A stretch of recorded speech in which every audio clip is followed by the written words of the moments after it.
Uplynulú sobotu sme sledovali na fyzicky veľmi náročnom okruhu súbojov tituly majstrov Slovenska vo všetkých kategóriách. Deň pred pretekom trať pokrylo viac ako 5 cm snehu, čiže pretekári zažili úplne iné podmienky, ako panovali doteraz počas pomerne suchej jesene. Medzi kadetkami sa najlepšie darilo čerstvej majsterke Európy do 16 rokov, Karolíne Hajdukovej, ktorá porazila druhú Luizu Bartošíkovú a tretiu Romanu Bortelovú.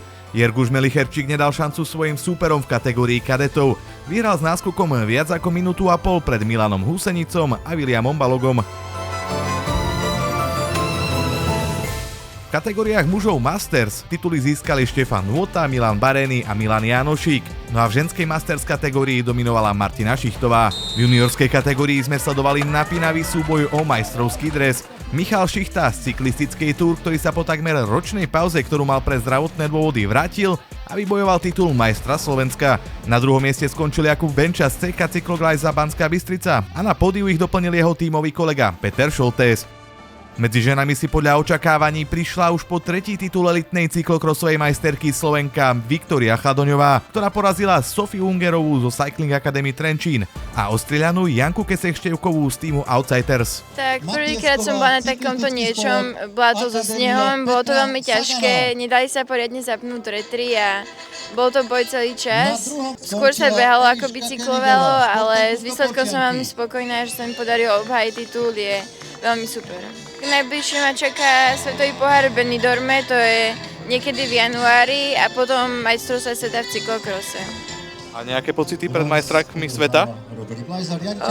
Uvidím, ako budem na tom a idem so staršími, čiže môžem len prekvapiť a pokúsim sa zajazdiť čo najlepší výsledok.